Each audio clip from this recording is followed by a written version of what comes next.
Now, one tool for conservation of species is a federal duck stamp. In fact, the federal duck stamp originated in response to another disaster. In the 1930s, when the duck populations were plummeting, the Dust Bowl was drying up, America's prairie potholes, and breeding and wintering habitat was disappearing. Hunters responded by telling President Franklin Roosevelt that they would be willing to pay for a conservation stamp if that money would go to wetlands to help waterfowl recover. Roosevelt agreed, and Congress passed the Migratory Bird Hunting and Conservation Stamp Act. Since 1934, federal duck stamp sales have helped acquire and protect more than 5.3 million acres of wetlands. Those wetlands would not be protected but for the leadership of this organization and the federal duck stamp.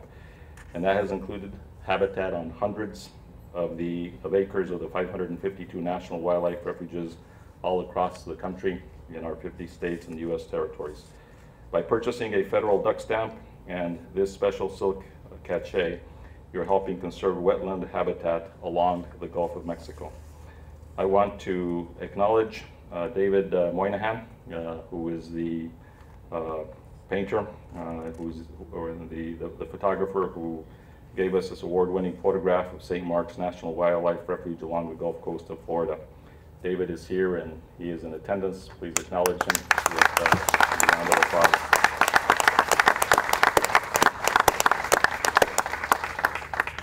It also features a 2010-2011 federal duck stamp, which depicts an American widgeon painted by artist Robert Beal. Robert was unable to join us today, but I would like to recognize his contribution to the conservation tradition. I also would like to thank Bass Pro Shops for its generous agreement to underwrite the first edition and market it in retail stores across America and Canada. I would like to personally thank Johnny Morris, the founder of Bass Pro Shops, for his longtime commitment to conservation. I was reading his biography earlier and know that he started this whole effort just about 30 years ago. And now his organization has grown to be one of the most prominent businesses for recreationists and hunters all around the country.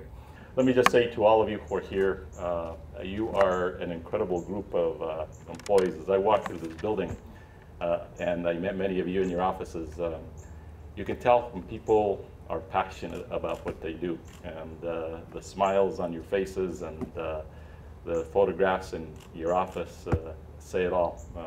Ducks Unlimited is at the point of the spear for the conservation agenda of America. Dale Hall, thank you for leading such a wonderful organization. Thank you.